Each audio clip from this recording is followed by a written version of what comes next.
All right, Joel Gausten here from joelgausten.com. This conversation is going to be all about metal. Mhm. We're going to take a very deep dive with my guest and longtime friend and fellow avid music fan. It's my great pleasure to welcome Mr. Matt G. Paradise. Matt, thanks for coming on. Thank you for having me. Oh, absolutely. I look for opportunities to totally geek out on metal. So Mhm. this is Which going we've to done a lot.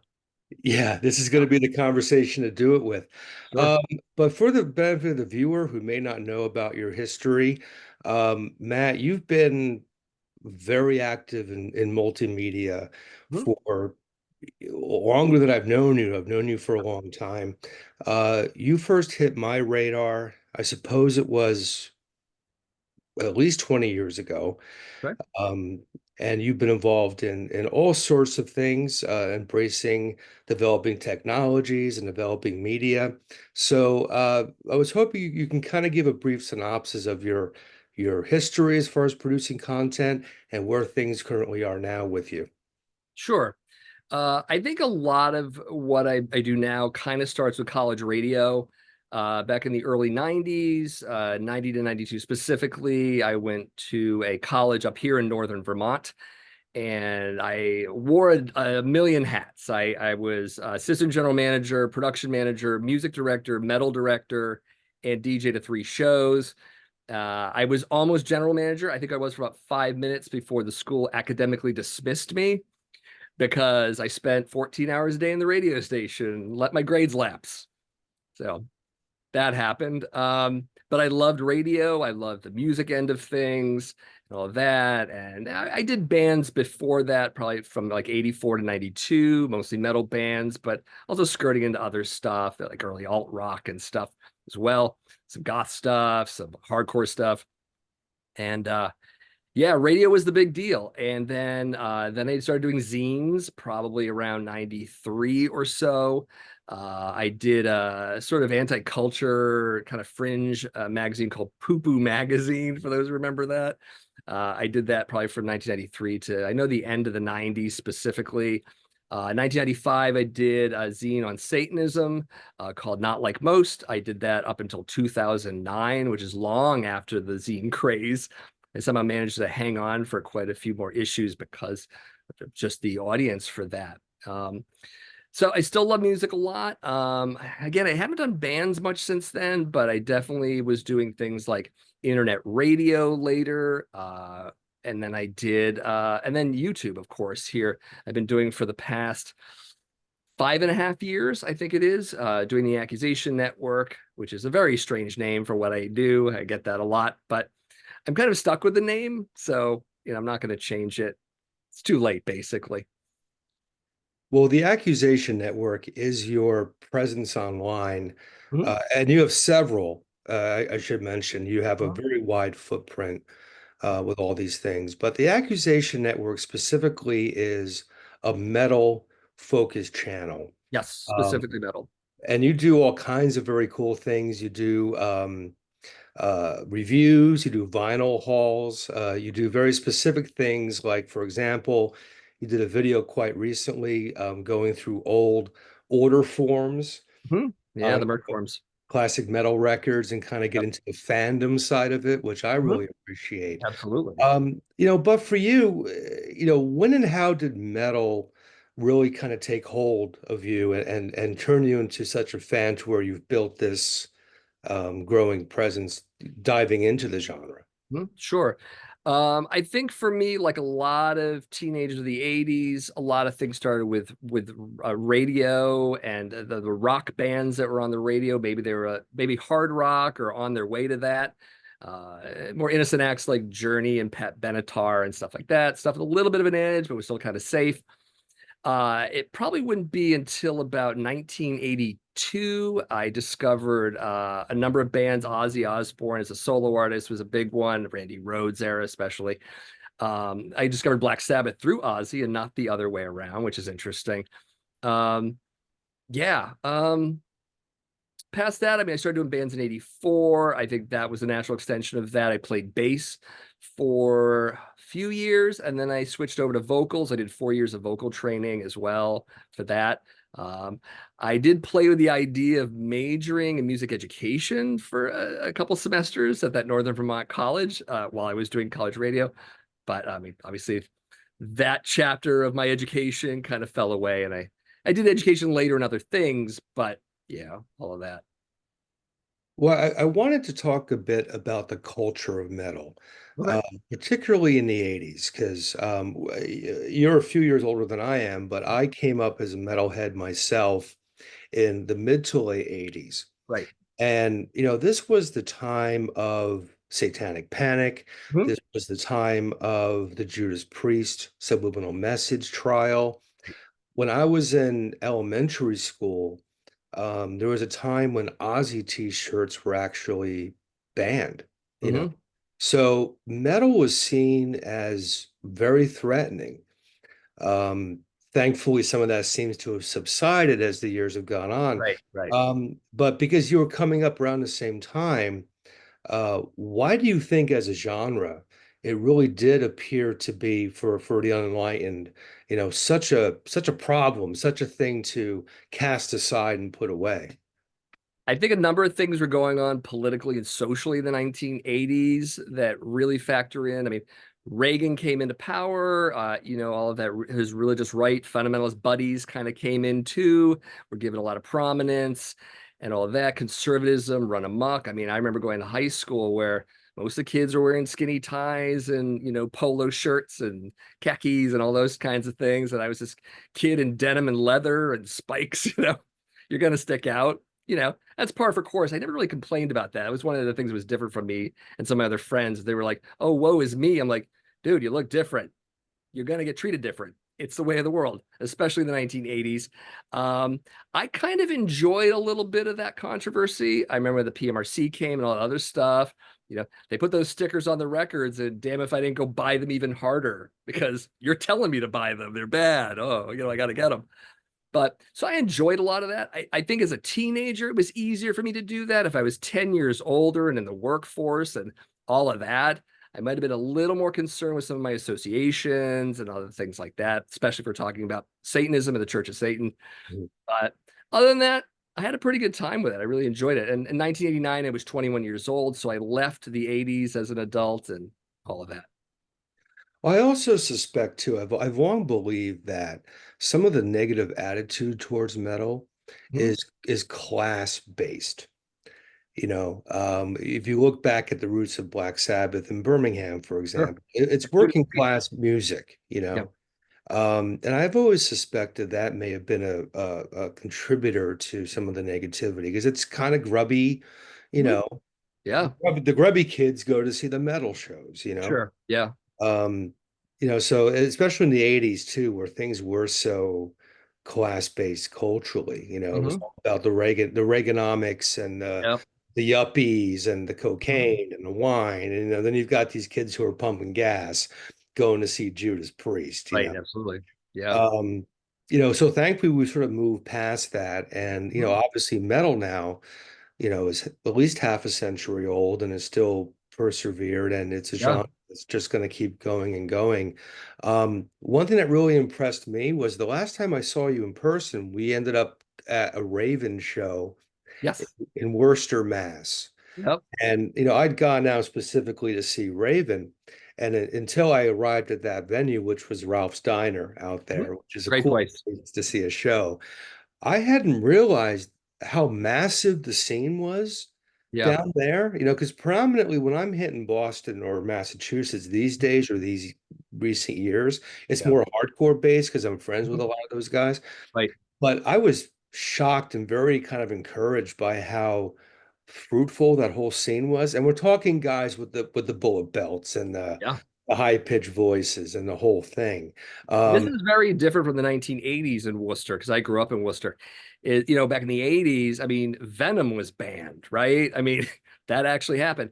There was also no Palladium. I think that's a big epicenter for Worcester and heavy metal in general. I think once that club came to prominence, It brought the Metal and Hardcore Festival. It brought all the other bands in, and I think that helped bolster the scene quite a bit. Ralph's has always been around, but I think Ralph's definitely kind of stepped up their game as well as far as getting more and more bands in of the metal variety. So I think that really encouraged a lot of it. But in the 80s, you went to Boston if you wanted to see a show, or you went to Providence. There was the Channel and the Living Room and clubs like that, TT the Bears, the Rat, the Paradise. A couple of those are still around. But yeah, that's what you did. You trucked it all the way to Boston, an hour drive. Yeah, yeah. Well, it's still kind of an hour drive for me being up in New Right. Hampshire, but Yeah, yeah. yeah, I was very encouraged by that, and I love the fact that there seemed to be an affinity for the old school, the old Mhm. vibe. Yeah. There were probably more Exciter records in those collections of those attendees than Mhm. say Five Finger Death Punch. You Right. and that was kind of cool to witness. Yeah. As I mentioned, the content on the Accusation Network is really a lot of fun. You kind of hit different areas.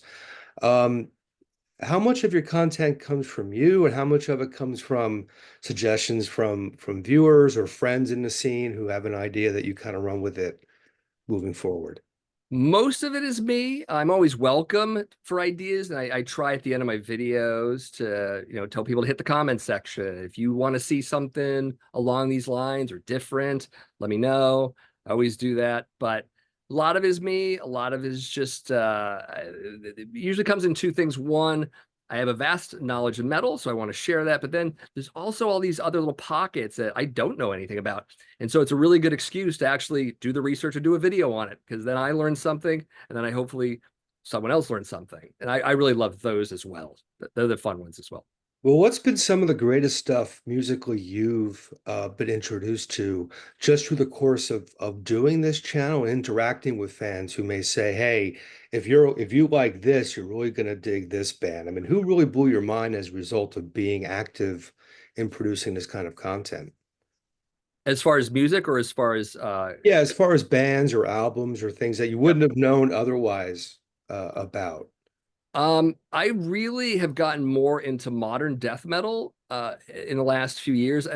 People have noticed too. They write it in the comments like, "Wow, you're really covering a lot more death metal." And I'm like, "Yeah, well, I'm really starting to get into a lot more of it, because I would be sort of stuck as the old man and like, the early 90s earache stuff, or the Swedish Stockholm stuff, that kind of, Gothenburg later." But yeah, I mean, so that's it. Yeah.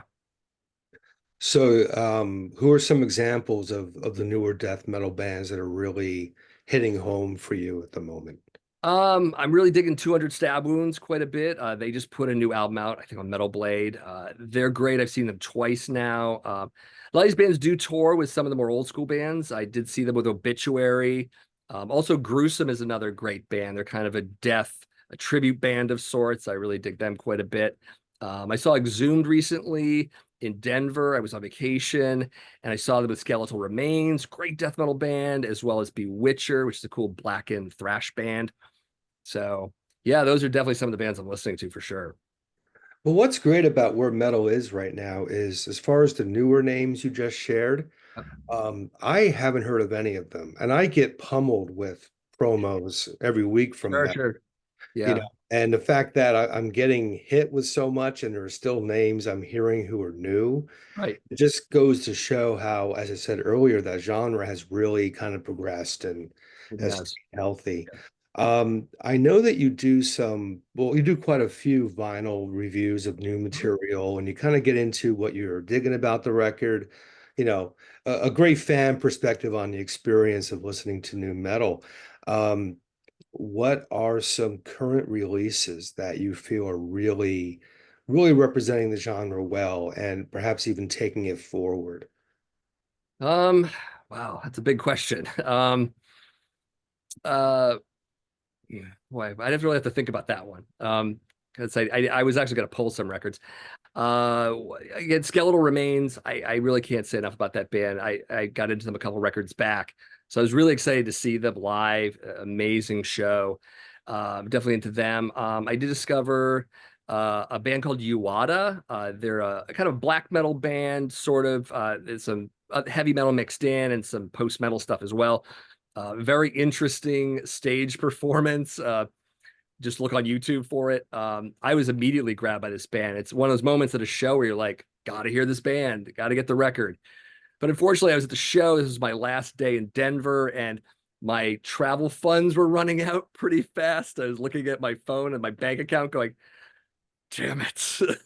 So I am getting it later, but that band was great and very odd. But they take a lot of that black metal and death metal and heavy metal stuff and kind of mix it up interestingly. So that's really the newest band right now that I'm kind of looking at and thinking to myself, this is definitely a band that's taking things forward for sure. Excellent, excellent.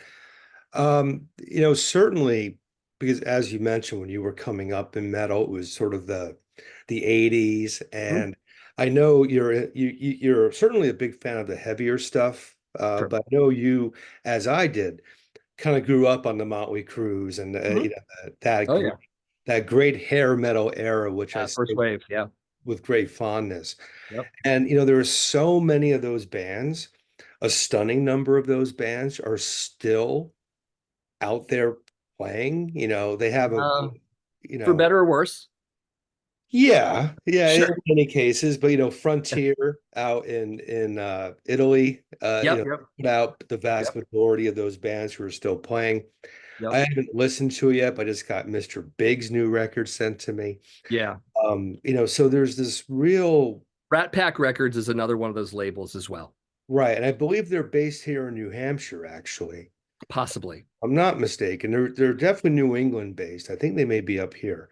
But yeah, there's this, there's still a scene for that stuff, and Mhm. that stuff is still being released on a pretty heavy basis. When you look at that genre that we both fell in love with, who are some of the veteran acts who are still out there doing it, who you feel have done it with some level of grace and are actually still very much in the game for you? Huh. Well, I mean, a lot of them are writing off really old material. I mean, there's that sort of playing to the legacy thing. Um, Kind of wouldn't mind Twisted Sister back, to be honest. I really think a lot about Dee Snider and everything he's done with media as well. I mean, he's made a career for himself outside of Twisted Sister. It's pretty interesting.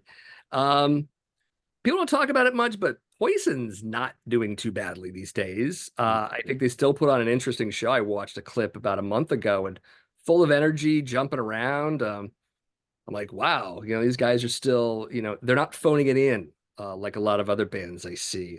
Def Leppard comes to mind a little bit, but yeah. So those are definitely some of those bands for sure. Absolutely. I would throw in kind of maybe a surprising one for some people. You know how until sadly Steve Riley passed away, there were two LA Guns Yeah, exist, yeah. which is, that happens a lot too. And, even in like California punk, that happens a lot. You get the two bands. Yeah. But I gotta tell you, Riley's version of that band, hmm for me, it was like the continuation of Hanoi Rocks. Like Okay. that was the vibe they were bringing because LA Guns originally um, was kind of a punky band. They had Nicky Beat from the Germs on Right. drums. I think one of the guys from Dogs d'Amour was part of it for a time. So they're Okay. a little bit more like that. And I thought Riley's, I don't know how into LA Guns you are, but I um, kind of stayed more with the Tracy Guns, Phil Lewis end of things, or mostly right. Phil Lewis, realistically. I was a big fan of Girl, Oh, is a yeah. band too, which he did with Phil Collin later of Def Leppard. And I just picked up a live album. It's a London 1980 or something like that for Girl, if you're interested. But yeah, I stayed more with that LA Guns. I really haven't listened to much of the Steve Riley LA Guns, to be honest.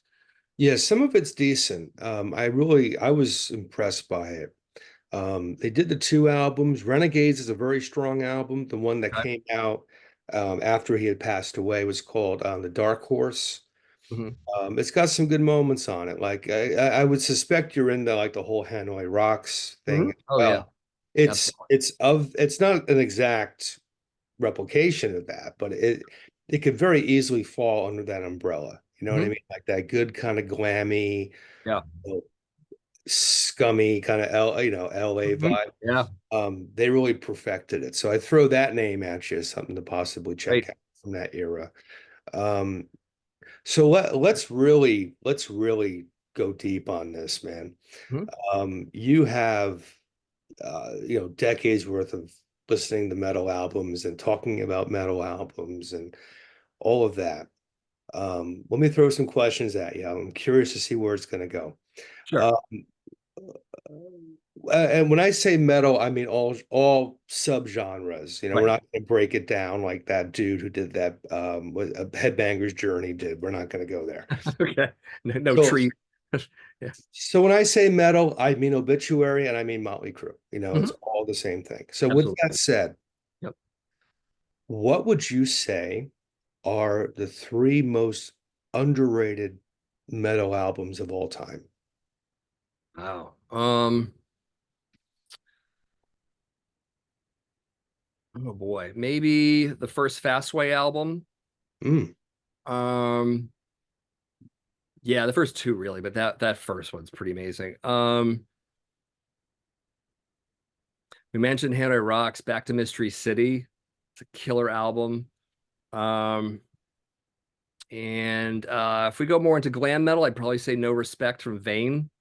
Vane Ooh, kind of got looked over a little bit amidst the Enough's Enoughs and Warrants and Poisons. And kind of was a real shame because Davey Vane had a killer band. Just did. yeah. And I think he produced Yep. Angel. Yeah, Death Angel's first album. Davey Yeah. Vane produced that. Yeah. Yep. San So Francisco guy. So yeah. yeah, it's always kind of funny. People sometimes like to divide by style, but there's Mhm. there's a lot of int Yeah. what the kids call these days intersectionality Sure. with heavy metal across the board.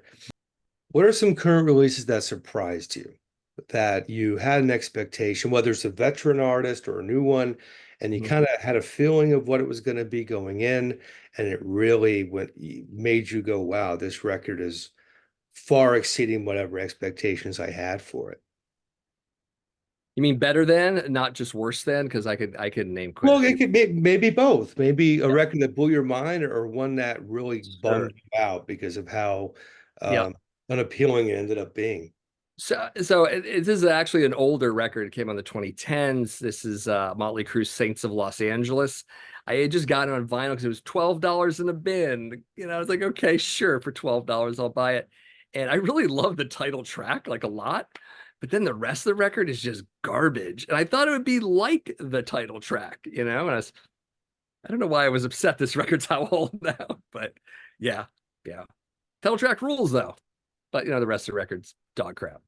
Yeah. Yeah, yeah. I think I listened to it once when it came Yeah. out. Yeah. Although on that topic, out of curiosity, Sure. factoring the time period it came out in, Yeah. what's your opinion of Generation Swine? I really didn't listen to it much, to be honest. The self-titled Motley Crue album, I actually like a bit. But yeah, I know Generation Swine, whatever. Yeah, just don't really go to it. But again, I do like that. I do like the self-titled album. I think people ignore that album, Yeah, for obvious reasons. Yeah. yeah. I mean, that's definitely one of my favorites. That Mhm. '94 record with Yep. Karabi. The Karabi, yeah. What's funny about that is, for a while there, Vince Neil had a restaurant bar in Vegas. Hmm. And I used to go to Vegas all the time for work. Yep. So I went there one night, and they used to have video screens and are showing videos and blaring Hmm. music. What were they playing at Vince Neil's place in Vegas while I was there? Yeah. The Hooligans Holiday video with Karabi singing, Amazing. Yeah. which I thought was brilliant. And obviously, the people running the place had no fucking idea about No it. idea. Be Probably crew not. is, Right. but I thought it was okay. And the nachos sucked. So Yeah. I'll that part of the It record. makes me wonder, have you been into a rock and brews yet? I did. I went to Yeah. one in LA. It Yeah. had to have been 2015, maybe. Right. There are more of them now. Like Yeah. they It just was built one in decent. Wisconsin or something. What's that? It was decent. Like Okay. they didn't, I mean, shockingly, considering it's a Gene and Paul thing, Yeah. particularly a Gene thing, they didn't kind of Sure. ram kiss down your throat. Yeah. It was decent, yeah. The one we went to, I think, if I remember correctly, it's been a while, but it was like kind of like an outdoorsy place as well. Okay. And we just got off the plane in LA, and we're like, let's get something to eat. And it was kind of along the way of where we were going. But yeah, I was impressed by it, for sure. Um, it was a little less glitzy than, say, a Hard Rock Cafe would be. Okay. Some of those can be good, some of it's kind of, Mm. can be tacky at times. Right. I find this, to my recollection, didn't have a lot of tackiness to it, which is ironic considering Yeah. who's running the ship. And they put the mini golf course in there somewhere. I have gone to a Kiss mini Yep. golf. They had Yep. that in Vegas too. Yeah, they did. Um, when I went there, it was a standalone place. I think now it's part of the Rio Hotel. Okay. But years ago, I went there and it was an actual standalone building just for Kiss. Yep. And it was cool. And they had all kinds of merch in there, or not just merch, but memorabilia. Like they had Mhm. a car that Kiss gave Eric Carr when he joined the Right. band. Yeah, With I can't remember. It might have been a Corvette or something. I can't remember. Yeah, it was cool. They had stuff like that, and they blew up like a reproduction of the letter they had sent him, like, hey, congratulations on Yep. being in the band. Here's a small gift, Yep. whatever. Stuff like that's cool. And as we're both crazy Kiss fans, Yep. so seeing stuff like that does have value. As Sure. Yeah. goofy as that band is, and they don't always reward us for our fandom. They kind of Yeah. punish us sometimes. Did you like the avatars? No, Okay. no, I'm kind of over it. Yeah. Um, but look, my stepson's a grown man now, but I Mhm. took him when he was 9 years old to see Kiss. Yeah. And I had seen Kiss a bunch of times since Mhm. then. I knew what the show was, but for him being 9, Yeah. I remember he was standing on the seat, leaning. I was holding him, but he was leaning towards the stage to watch Gene do the blood spitting and the whole thing, and his eyes were bugged out watching that, and to see him have that wonder of having that experience. I mean, that's what it's all about. I mean, we're kind of jaded music fans in some degrees. Like, oh yeah, Kiss. People talk about, Paul's voice not being what it used to Hmm. be, and Right. how insufferable can Gene be? That sort of thing. Hmm. But to see his face, that's Kiss. Yeah. So if the avatars eventually do something like that for someone young and give them that holy shit moment, Right. then go for it. But for me, I'm probably gonna check out at that stuff. Yeah. I have the albums, I've got my own history with them. That's cool. Yeah. But what's cool about here we go, geeking out. But what's cool about Kiss is they were the first band to do so many things. And I think Mhm. some critics and some fans still think of Kiss in the context of a traditional band. Whereas they've transcended that. They've transcended that since the 70s. So there really are no rules with Kiss. Like they've lived up to that mantra where they're going to be the first at the gate for a lot of things. Hmm. Um, so we can't think of them in terms as a regular band. We got to think of them as its own separate phenomenon. So yes, it makes sense that they could come out with avatars, or they could have a completely different lineup and have Mhm. a different Gene, a different Paul, which I know was discussed at various Just times. for 1,000 years. Yeah, they Sure. they would be the band to do it. Yeah. And I admire that so much too, because it can't always just be album tour, band Mhm. song. In order to sort of progress, culturally progress, you kind of have Yeah. to throw new things into the mix, and Kiss has obviously been a band to do that. Um, so yeah, that's my long way of saying I think it's a good thing that they're doing stuff like that, but it's probably not for me, Right on. you know. But Get off Joel's lawn. yes, exactly. How about you? Are you going to dive into that stuff? Are you going to embrace it when it hits? Probably not. But I'm not against it either. I think it's one of those things like when the Dio hologram happened, everyone freaked out about it. And I was like, you know what? You can either go or not go. Right. I mean, the existence of the Dio hologram doesn't make me angry. You know? I also just don't need to go to it, or maybe I'll get curious about it and go. Who knows? But yeah, give it to the people who want it. Yeah, I mean, why not try something different? Right. It's the trying different things that will keep the genre and the industry going, Yep. because the traditional model is long dead. Yeah. So, you mentioned zines earlier. Yeah. Well, what we're doing right now, that's become the new zine in a lot Mhm. of ways. Yeah. For better or for worse, there are Kind advantages. of the new zines and the new public access television. Right. A little bit of both, because I did public access TV for over a decade as well. So Yeah. yeah. Yeah, There's both. exactly. Yeah. So it is cool, and I think people do have to artists have to hold their nose and jump sometimes. And Hmm. Kiss has always had the balls and of course the money to actually do that. And I don't think Gene cares if it's a laughing stock or not. It's Yeah. about let's try something different. And I've always admired that. It hasn't always been to my liking. I don't buy into the vast majority of Kiss stuff actually, Mhm. but I can respect the fact they're doing it. But you mentioned Saints of Los Angeles as being a record that kind of bummed you out when you heard it. How about a record that you weren't expecting much from and you realized how great it was after you gave it a few spins? Um, let me think. Oof. When we were talking about Gruesome again, I didn't know much about the band at all. People had said, "Oh, they're kind of a death wannabe band, or they're a death tribute." If you don't know about Gruesome too much, they do music in the style of death, and they Mhm. kind of pick eras, whether it's spiritual healing or human or individual thought patterns or whatever. And I remember hearing it like that's got to be the gimmicky thing ever. Like, why would I like that? And then I saw the band live, and I literally bought the record at the merch table. Like, just give me the record because this is great. Yeah. Twisted Prayers, I think, was the record I got. They have a couple out, and they have some EPs as well. Yeah. So they do like one album in the style of Well, they do their own songs, uh but there's that stylistic similarity, very much so. Like Chuck's playing is very emulated. A lot of the sweeps that he does. It's like you can hear it. You're like, this is a death-like song without actually being a death song. yeah. Yeah. That could be interesting because Death went through so many changes musically. Right.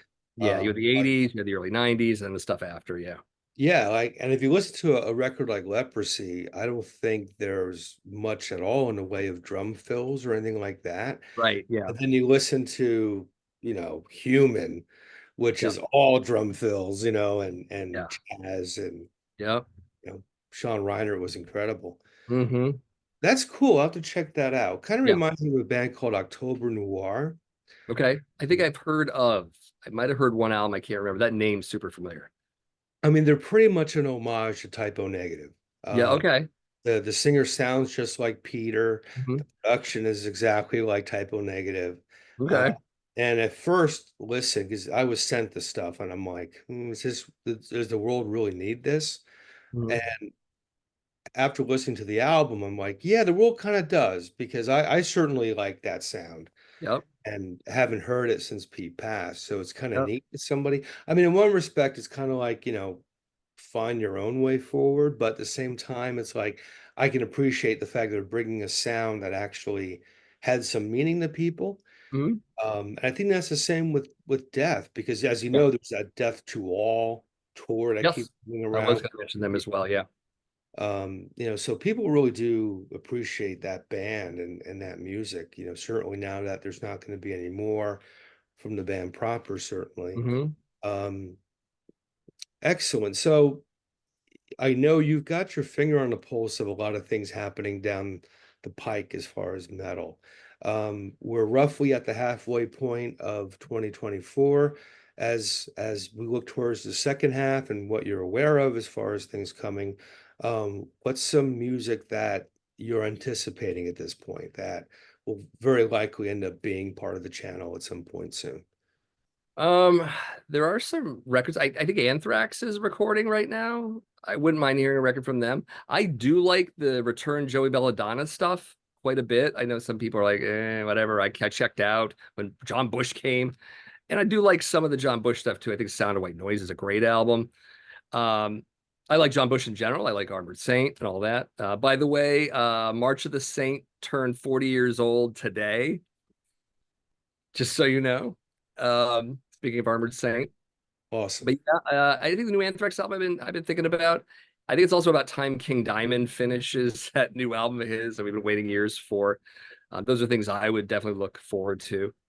But yeah, it's gonna be an interesting year. I mean, there's already some great stuff out. That Judas Priest album, Mm. I still listen to it like almost daily now. It's a great record. Yeah, and that's a band that, as much as we love the 80s, in a Mm-hmm. lot of ways in hindsight, it was kind of the creative, what's the word, nadir for some of these bands that we love. Maybe here's a good word. You know, Turbo Lover and all that shit we had to deal with back then. Sure. Priest, which I love. I mean, you and I saw Priest a few years back, and we were like, Yeah. Turbo Lover, Oh yeah. I blew my But voice now. production value and stuff like that, and look, there's Shout at the Devil Motley Crue, and then there's Theater of Pain Motley Crue. Oh, this is a great analogy. One is a touch better than the other. Yeah. Um, but Priest is a band that really turned it around. And they did it fucking fast because Yeah. what was the album before Painkiller? Ram It Down? Ram it down, right. Which is a pile of dog shit. Then they came So what back. happened with Ram It Down is that Turbo and Ram It Down were going to be one album. They were actually going to be a double record album, but then they just decided to split them up and hang on to Ram It Down. Mm, So that's what happened. So you'll hear some stuff on Ram It Down that sounds a little turbo-y, and some of that's kind of because it was supposed to be a single record, but two records, two albums, whatever. Yep. yeah, I didn't know that. That's Yeah. interesting. Hmm. Went from that era, which is Right. right in the Painkiller, which Painkiller. a Jesus. Right. motherfucker of a metal album. Yeah. Yeah. I mean, talk about a First 180. song, like that drum intro, you're like, I'm in. Yeah. I think that's probably still, um, aside from the obvious classics, Hmm. you know, but post Breakthrough Priest, Hmm. I think that's still their best album. I mean, like Hmm. front to back, song for song. Yeah. I mean, they've done great albums since. I loved Firepower. I thought that was such a Hmm. great album. Uh, Yeah. the new one is really strong too. And Yep. we're talking about guys who are in their 70s for the Hmm. most part, Yeah. still doing it. So, Yeah. you know, and the guy's voice is still, Halford's voice is still what you'd hope it would be. It's Yeah. for somebody, yeah, and Dio was like that too before he It passed. I was. saw Yeah. him maybe whatever they toured last with Yep. Heaven and Hell. Heaven and Hell. Was it 08, 09? I can't remember. I think it may have been '08. In Um, that range. Yeah. can't remember. I think they played with Priest actually. Yeah. Maybe. And Dio was great, until the end, So there's Yeah. something about metal that if people have it, they tend to, you know, hold on to it. But yeah, Yeah. the current Priest is really strong. Yeah. Um, as far as hard rocky stuff, I always have all the time in the world for anything Enough's Enough does. Yeah. Um, always a That consistent. first album is really great. I liked Strength quite a bit as well. I lost them after that, but just not for anything disliking. I just, you lose track of bands. But yeah, Yeah, I would say the last 8 or so years, and they've been putting out records pretty much left and right. yeah. Um, It's all Chip now, right? yeah, it's Chip Yep. singing, and it's pretty much Chip. Yep. The lineup changes, and has changed even just recently again. But he's a lifer, Yeah. interesting guy, one of my favorite people actually. Nice. Just a good dude. He's got that Chicago vibe, which I've always loved. Hmm. But they've put out a handful of records on Frontier Hmm. in the last few years that, like, do they have the big Arista Records budget? No. Right. But the music they're doing is as good as Hmm. those first three major label albums. Yeah. It's just There's some demo stuff from Deadline that's out right now. Deadline's a sub of Cleopatra Records. right. Yeah, I've seen some of that early Enough demo stuff is out on vinyl even. So I've actually been considering it. Yeah, that there's actually a box set. I think it's called I Never think it's a Enough. box set two as well as a single release. Yeah. Yeah, Yep. all that stuff is great. That's like the Yeah. mid 80s stuff. And, even as a demo, Hmm. those, Donnie V and Chip's enough together. Those fucking guys could write a song, Yeah. and Chip can still do it. I mean, he could bang out a song in 30 seconds and it would Yeah. be a classic power pop song. Yeah. But again, is a band with that image from that era going to do it in 2024 in a big way? Right. No. It's like Pretty Boy Floyd is still playing, actually with Enough's Enough sometimes. Oh, Um, you kind of Leather had Boys with Electric Toys. I remember the Yeah. album. And you Yep. kind of you kind of had to be there the first time around to have given a shit to care about them now. Like they're not going to be getting a lot of new fans Yeah. to in 2024 with Yep. that whole thing. But there's still a lot of great stuff out there. Hmm. Um, Another thing I want to get into about, and I knew this was going to happen, like you would probably listen to me more than answer questions. So I apologize for Love that. the sound of your voice, Joel. Well, thank you. I appreciate that. Sure. Um, and I don't want to give away the store because you have a great video on your channel where you're talking about encounters you've had with well-known metal musicians. Hmm. You have at least one of those that I've seen, and it's an enjoyable experience to kind of hear those stories. Yep. Um, Maybe to give a little bit of a teaser to that video. What's one encounter you had with somebody from the metal world that um, still stays with you, either positively or perhaps even negatively? One from that video specifically. Yeah, perhaps, or just one in Okay. general. Yeah, because it'd be hard to think of some others. Actually, I don't know if I mentioned this, but it was actually at that show, that Bolt Thrower, Tree Believer, Sacrifice show. There were a number of stories there. One was I had beers with Kurt Bachman of Believer, Hmm. and people know that Believer is a Christian metal band. Death thrash. It depends. They got proggy later on. And I had interviewed him for college radio months before, so he remembered me when I walked up to him. We sat down at the bar, had beers, talked about everything but religion, right? Had the greatest time. He was a really affable guy. And then he walks off, and some person who knew about me comes up to me. He's like, "Well, that's weird. You'd be talking to a guy like that." And I'm like, "Why not? He's a metal fan. I'm a metal fan. We talked about fun stuff. It's does it have to be, loggerheads about, this and that? And no, it doesn't have to be. So it was a great experience. He was a really nice guy. That's very cool. And I've always been a Yeah. fan of that Sanity Obscured album. That is my favorite, probably, to be honest. Yeah. Yep. Yeah, I know they came We're out with touring some, at the time too. yeah, and they came out with some later material Hmm. just a few years ago that's pretty good too. But Yeah. They reissued much of this stuff on vinyl now. oh, So cool. you're looking for it on vinyl. Yeah.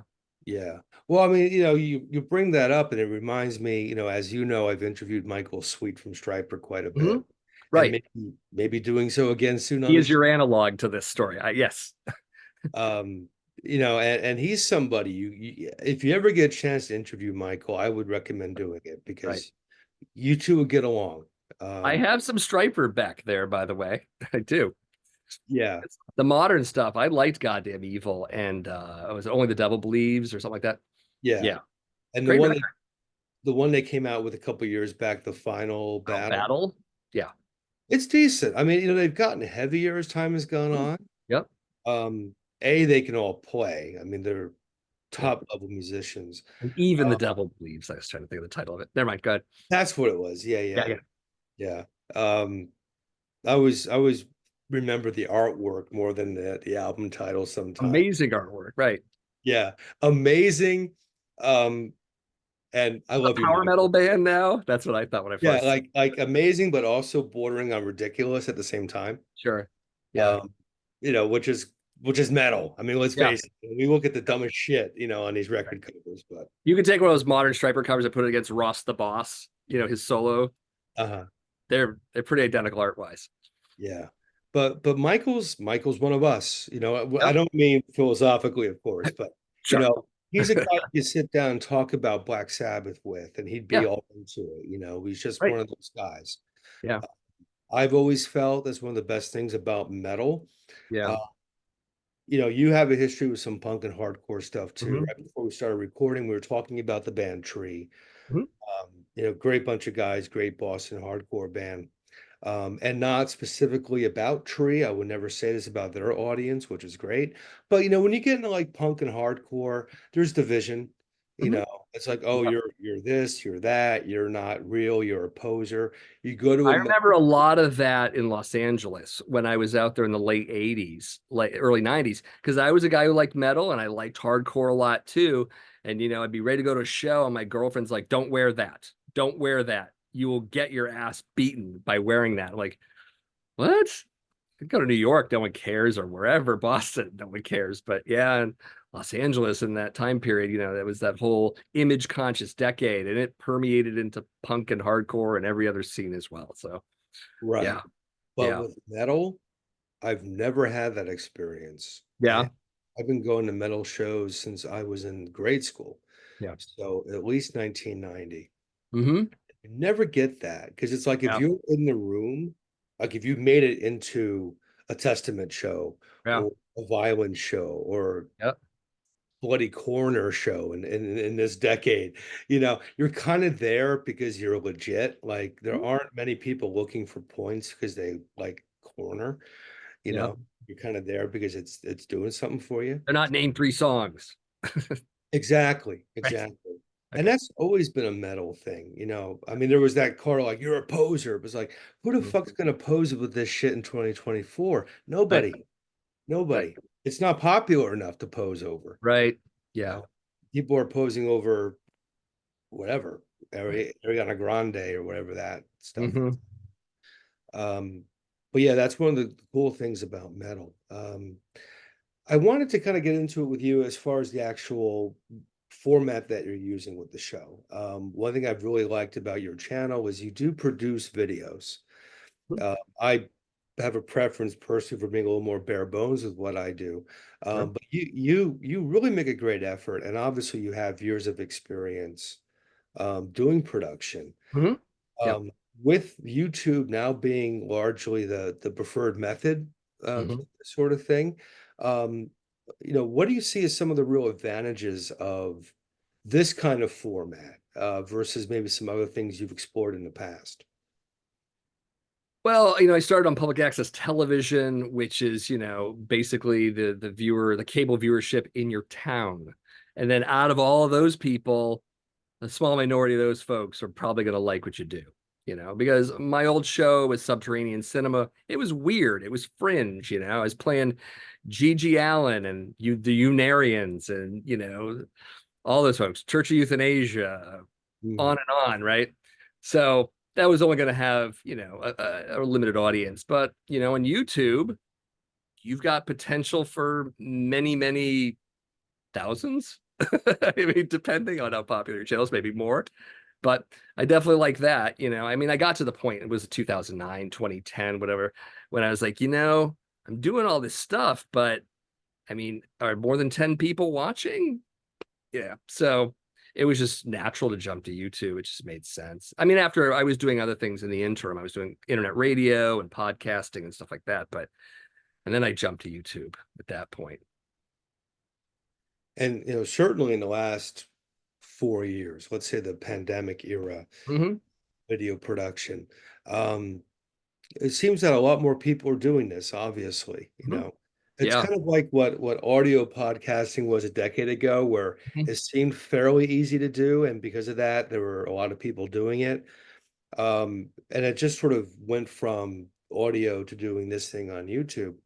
And for example, what I do, there's 50,000 plus maybe more other people doing exactly what I'm doing Hmm. on YouTube. So how do you be the one man band with the crash cymbals in the cornfield getting Sure. attention? Yeah. My focus is I don't particularly care about that. I care about having interesting content and bringing Yep. interesting people on, and Yep. then it'll sort of sort itself out. The right people will find what I'm doing. I Um, think there's a lot of that, but I think there's always something to be said for the personality, not affected or whatever, but your honest personality, because people will watch your stuff and be like, I like Joel, and some will get to the point where I like Joel so much, I want to be introduced to whatever he's going to tell me about because 9 out of 10 times it's going to be kind of cool because I'm into that stuff because he and I are similar, that kind of thing. And so there's that identification thing and all that. So long as it's genuine, it's a good thing. Right. Yeah. Right. Yeah, well, as I know is the case with you, neither of us have a choice but to be genuine, because otherwise, why do this? Right. Yeah. Um, I there's got a not. job in video, Yeah, exactly. And outside of YouTube. So yeah, yeah. exactly. Yeah. I get paid to do this stuff, but in other areas. During the day. Yeah. Um, but I kind of bring all that up to ask you a question in that the Accusation Network has done very well Mhm. in a highly competitive platform. Yeah. Um, and I think your production is a big part of why you're standing out. I think your personality is. But as far as being the creator of your content, what would you say have been some of the tricks to, as I said, be that channel that kind of rises above the fray, um, just covering metal, which is, Mhm. a lot of people do that, and some Yep. of it's great, some of it's not. But, what has enabled you, you feel, in the history of your channel to maintain a very respectable uh, level of interest? I think just putting aside some of the skill sets that I have that I got from public access TV, podcasting. I worked in network television for a while and other things. I think what I feel is probably a strength of my channel is that I fucking love metal. Like I love the genre and I love listening to music. I love going to shows. I love just being in it.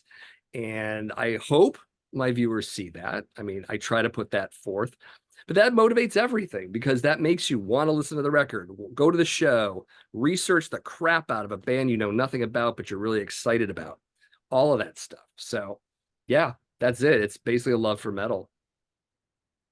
Yeah, Absolutely. Well, I've always been in that boat myself, as you know.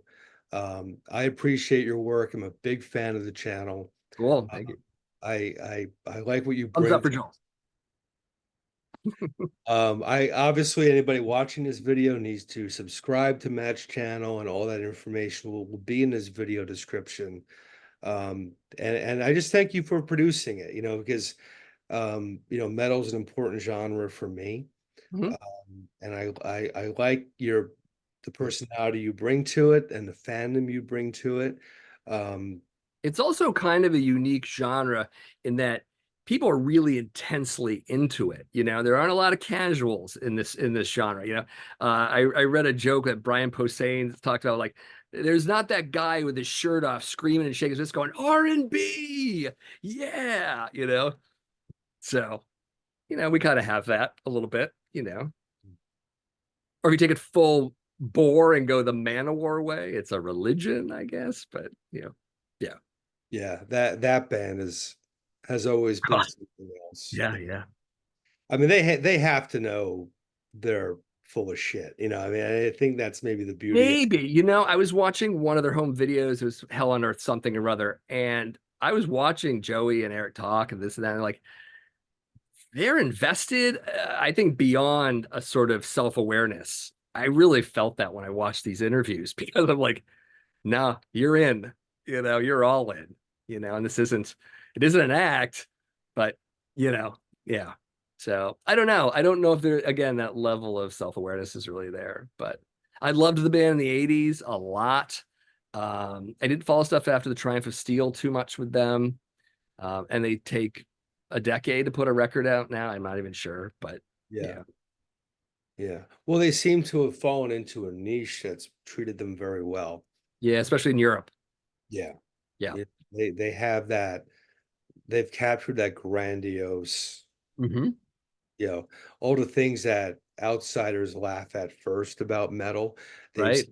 turned that into a marketing plan that's been very successful for them. So, Yeah. plus the fact they can all really play. I mean, when Ross was in the band, you know, Yeah. people sometimes forget Ross came from the Dictators, Hmm. one of the greatest A bands lot of ever. people came from the Dictators, but yes, Russ did too. Yeah. Yeah, Mendoza as well from Twisted Yeah. Sister. Mark. Yep. Yep. There's actually a few Twisted Sister connections with Yeah. Was someone an overkill in the dictators too? I feel like maybe there's a tie there as well. I can't remember. I'm trying to remember who's been in Overkill. Yeah. I can't think of anyone offhand, but as you know, they went through that whole cover band period where Mhm. there were a lot of people in and out. I know Yeah. even Dan Spitz from Dan Anthrax. Spitz. Yeah. Yeah. And there's an There's a awesome doc. great picture of them in all their makeup, and you see height, Dan Spitz. It's Right. amazing. Yeah. Seek that picture out. Did you ever see the documentary that Rat Skates put out? I do. I have it right over there. It's Born in the fantastic. Basement. Great stuff. Great archival footage. I think if you're looking for that in particular, I mean, aside of Overkill in the early days, you never saw. I was excited about that. I mean, the production is very substandard, but the content is really there. Yeah, Yeah. yeah. And I love one of the things I love about doing this channel is I've done a lot of interviews so far with various New Jersey musicians. Yeah. So that's where I'm from. Yep. I also like to dive into eras I wasn't necessarily a part of, you know. Yeah. I do that too. Yeah. Um, and perhaps you're aware of it, but Alan Tecchio, who was a Mhm. singer in Hades, nonfiction, Watchtower, he Okay. sang the Watchtower record. Yep. He put out a book called Jersey Metal Okay.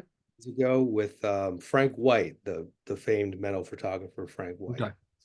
And it's all like early 80s. Actually, it starts, I think, in the 60s and goes up through like 88, 89. So Okay. you have like a lot of those things that in Jersey were important. WSOU was an Hmm. important radio station for metal. So there's a lot of overkills. There's even a little bit of like some punk here and there because there's a lot of overlap. Hmm. Yeah. That's a tremendous book if you ever get to track it down. It's like an encyclopedia. But it has a lot of those bands like early Bon Jovi, before Bon Jovi was doing anything, Yeah. you Johnny Z and Megaforce, obviously, Yeah. who put out tons of classic records. That's all well represented. Yeah. Have you read his book yet? I haven't read it. I've got it on the shelf. I haven't checked it out yet. I haven't had a chance to, because there are so many books, There are. you know. The Scott But Burns one came out. I just got that as well. see, I didn't even know Scott Burns put out a book. Yeah, it's all in him and all the death metal albums he produced and stuff. Yeah. Have It you looks read it? great. It's on my shelf. I'm getting to it, but I'm just Yeah. reading a couple other things right now. Like I'll get to it later. Yeah, it's kind of nuts how many music related books are out there, and that's kind of my Yeah. world, and I'm still like Yeah. I can't get anywhere near this Yep. stuff. But Johnny Z did a lot of interviews during that time, Hmm. put out the book, and I've listened to a lot of his podcasts. He did one with Diane, my friend Diane Kamikaze from WFMU. Yeah. Uh, Yep. I know he did one with Eddie Trunk, so he did a lot of very cool interviews about that time.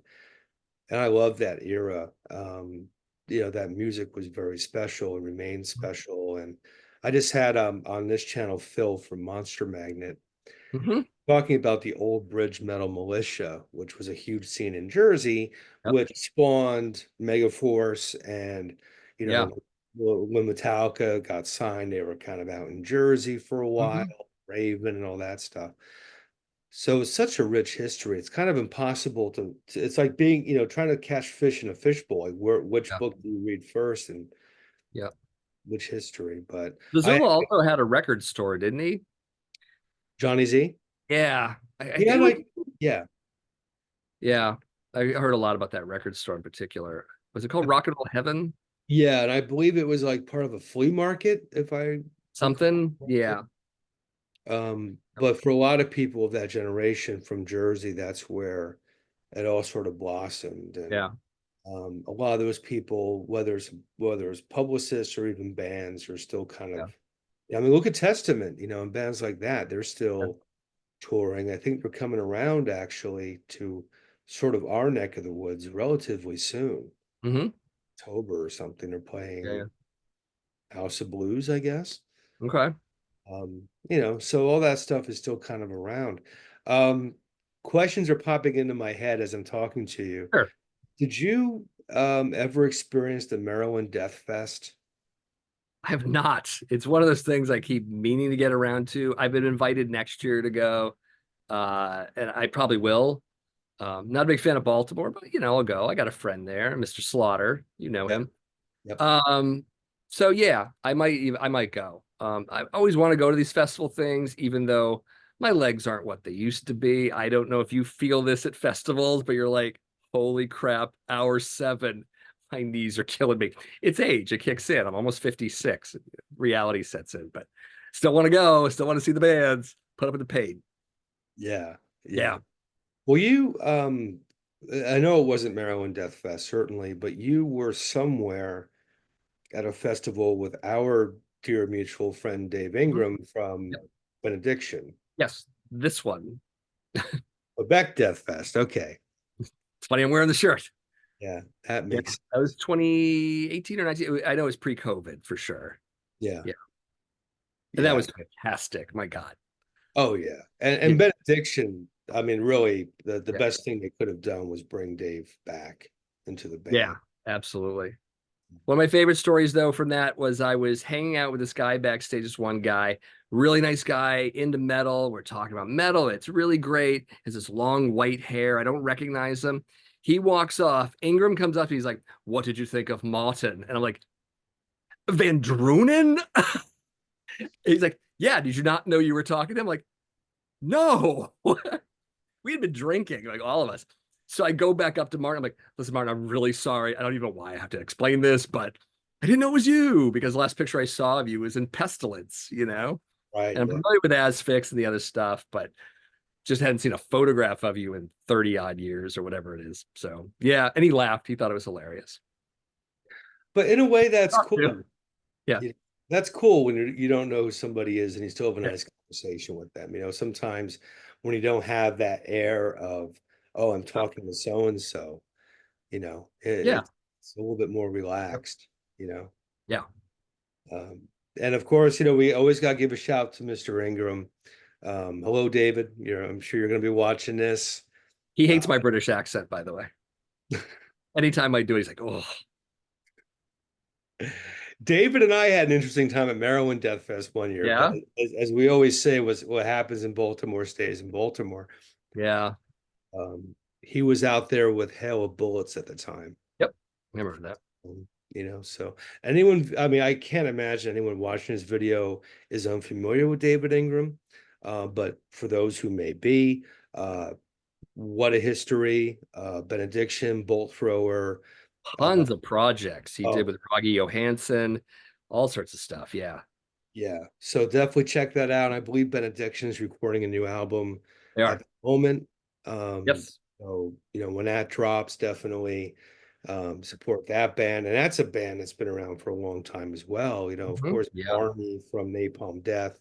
Yep. He was on Subconscious Terror. Dave came in on the Grand Leveler. Yep. Yeah. You mentioned Earache earlier. Yep. And I got into death metal during that great groundswell that you mentioned, the Yeah. early 90s, where they were kind of like SST in the 80s where if they had, Okay, I can see that. if they had the earache logo, you're like, okay, I'm going to get this. Yeah. Um, I've done that with SST too. That's how I discovered Blast. Because right. I bought what was it? It's in my blood. And Yeah. I'm like, oh, SST, like Black Flag. And of course, you check out early Blast and it is kind of Black Flaggy. So Yeah, you're like, that was, all and right, I actually got that they right. had Dukowski in the band at one point too, Black. Right. Yeah, yeah, yeah. Anyways. Who were some of your favorites from the early, late 80s, early 90s earache era? Oh, so I had already been listening to some of this stuff, but what really pushed it forward was when I became metal director at that radio station I talked about in college. I was like, there's no metal in this station. I mean, other than the stuff that, the pop metal stuff. And my general manager was like, well, why don't you just hit us up, hit product servicing up on these labels you like? So I'm making phone calls, long distance phone calls in 1990, 91. I called Dig Pearson of Earache. like, like I was literally like, I want servicing, and they're like, okay. So he sent me a box of like CDs, like a lot. CDs I wish I'd hung on to every single one of because people would freak to see them, but it was all that early stuff, Napalm, Morbid Angel, like God, who else was in there? The Grind Crusher comp, Carcass, like all that stuff was in there. And that really just having that box, taking it home and listening to everything in it, I'm like, oh God, I'm in. This is amazing. What's going on over there. So that really pushed it for me for sure. Yeah. Um, I think on the top of my tree for that era, it had to be Harmony Corruption, Napalm Death. My favorite Napalm album as well. Not Yeah. Barney's, but definitely mine. Yeah, I know they're not too fond of the production of that record. Yeah, But it was kind of their appeal to me because remember that tour they went out with. Let me see if I can remember this because I was at that tour. I might have seen it too in Montreal. It was Napalm, Hmm? Sacred Reich, Oh no, it wasn't this one I saw then. Sepultura, Oh wow. and Sick of It All. Oh, okay. Yeah, sick of it all, and all those bands, Sam Black Church and Propane, they were all kind of touring with those types of bands later. Yeah. Yeah, it was a package tour called New Titans on the Block. Okay. I think Gloria Caballera started it because I think the story goes, and I apologize if I have it wrong, but I think Gloria was trying to get Sepultura on the Clash of the Titans tour with Okay. Slayer, Anthrax, Alice in Chains, and Megadeth. Megadeth. Yeah. And it didn't work out, so she started New Titans on the Block, which again, Okay. David Reich during the Great. American Way era, Yeah. Arise era Sepultura, Yeah. Napalm on that tour with Yep. for Harmony Corruption, Yep. and Sick of It All. And they played a place in Jersey called Obsessions, which was an all ages venue, which is how I got Mhm. to go. I think I was in seventh grade at the time. Um, but I went out. I knew of all those bands anyway, but I went out and got all their current records when that tour hit. So I kind of knew what was going on. And the Napalm record stood out for me because the Sacred Reich album sounds like the fucking White Album compared to Harmony Corruption, Right. Yeah. Um, the kind of murky production. It just seemed to Yeah. fit Well, well. thrash was in trouble at that point a little bit. Some of these bands were, anyways. How do you mean? Well, I mean, death metal was taking over. I mean, really taking over. Yeah. And I mean, there were some good bands still, but there were a lot of cookie cutter bands. A lot of like the drum beat is dunka dunka dunka dunka dunka dunka for like every song. You're like, okay, yeah. Because I was early 90s, college radio. I was like, nope, nope, nope. Good one. So, yeah. And in some ways, the same fate befell death metal a couple years later. By the time Earache signed that deal with, what was it, Columbia? Maybe there was a Remember major. when, Yeah, remember yeah, when like Earache signed like a major label distro deal, and suddenly you had Entombed on a major label, and yeah. Napalm on a major label, and How's that? Godflesh, and it didn't really seem to push any more units. If anything, it maybe pushed fewer units. Yeah, Um, and Barney has gone off talking about that and how right. they wish that didn't happen. But Yeah. There's a little bit of that too. There's a book called Choosing Death. I Mhm. think Feral House put it out where they cover a lot of that too. Yeah. Yeah, it was a fun era. I always loved that that crowd back then. As I said, it was kind of my entry point to going to really extreme metal shows. And we also have to give a shout. There were a lot of women in the crowd. Uh, Hmm. and I'm talking young ladies, high Yep. school age in Right. the crowds, and that doesn't get acknowledged as much as it should. There's Right. a fairly strong female contingent in Yep. metal. There Um, were bands too, the Sentinel Beast, Detente, like so many out there with female fronted, bands and stuff that were great. I mean, it wasn't just like, oh, there's a girl, what a novelty. It was like, dude, she's awesome, right? Yeah. yeah. And then a few years later, there was that amazing band from New York, Crisis. Did you ever get into them with A little Karen? bit, a little bit. Yeah. Yeah. They were kind of like more of a metal meets New York crust Yeah. meets horror vibe. But they were fucking sensational. And that was shortly after that initial like burst of like all that earache stuff. And Yeah. of course we gotta mention Godflesh. Yeah. Talk about a Street left. cleaner. God damn. Yeah. Yeah, yeah. Ever see them live? I had not. I wish I had. I did see, when I saw Napalm though, I saw them kind of a year after you did, but it was with Carcass Cathedral and Brutal Truth. Hmm. That was a tour. Like, oh my God. I met Lee Dorian for like 10 seconds. He was whacked out of his mind on something. Like, hey, I don't even know if he knew he was in front of me, I was like, hey, what's up? He just sort of went off like, see ya. Yeah. And funny enough, it's funny where people end up. You want them, you want to see people you enjoy, kind of survive and not Yeah. OD or do something stupid to Yeah. their lives. And I interviewed Lee many years later. It was You when he got that did that. label now. Yeah, Rise Above, which Red puts Buzz. Yeah.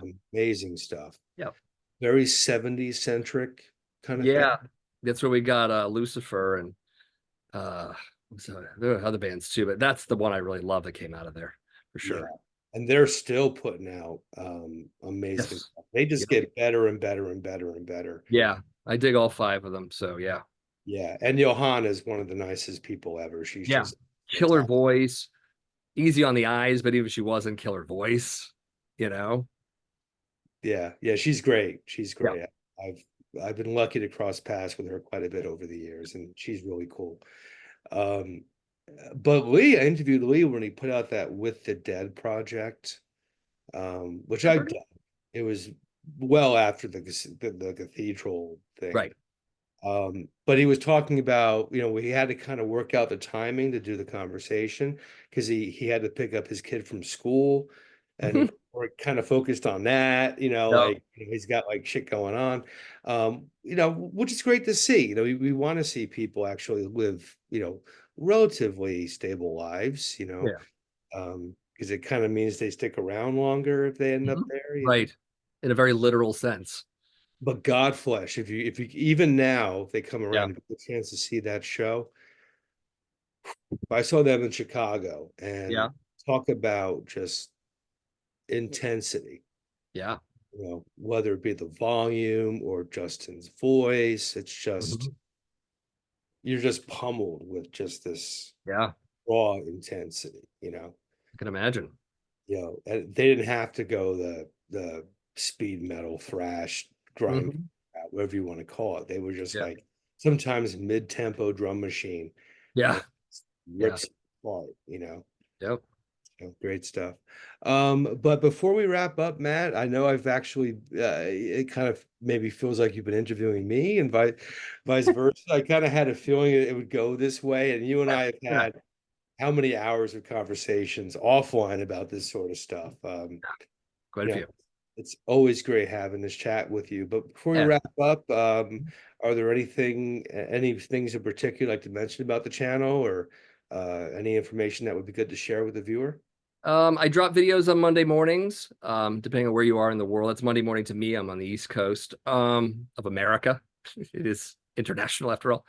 Um, let's see what's coming up. I do have a thread response video I'm answering from another YouTuber about title tracks are the best track on the album kind of thing. So I'm going to go through 10 albums of that. That'll be fun. Um, the usual vinyl haul and upcoming metal vinyl will be coming out. I think upcoming metal vinyl is probably dropping today, tomorrow, depending on when you get this. Other than that, just working on other stuff. I am working on one series I kind of want to talk a little bit about. So, in that spirit of wanting to sort of fill in the gaps of information for myself first and then for you later, I'm doing a series where I'm going to take a band, typically like a proto metal, pre metal, influential metal without being metal kind of a band. And usually that's like the last half of the 60s and most of the 70s, and grab one of those bands and like take their core albums, the albums that were big during their popular period, because like some I can't do 30 albums, whatever, and then see if it still feels relevant to metal and where that is, how many people covered them in the metal community, all that sort of stuff. And so I'm going to be doing that kind of show. I'm starting with Nazareth. Oh, I feel cool. like that was the band I really want to start because I love Hair of the Dog, but that's all I freaking know. So I want to hear these other albums, and that's exactly what I'm gonna do. But I got other bands on the roster too. I mean, probably gonna do BOC, probably gonna do Thin Lizzy, crap ton of bands. But it'll be great for me and hopefully for other people as well. Yeah, I look forward to it, especially the one on Lizzie. I mean, Yeah, what a yeah, band, you know. yeah, yeah, So looking forward to that. But listen, I'm doing what I'm doing now with this. I've been doing it for a few months. yeah. I did an audio podcast through Radio Free Satan many years Mhm. ago, Yep. and a lot of the things that I've done um, were really things that I did because I was able to follow your example. Oh, You know, okay. you've really been very active in various formats, and I've always appreciated the fact that you are so unabashed with your love of metal.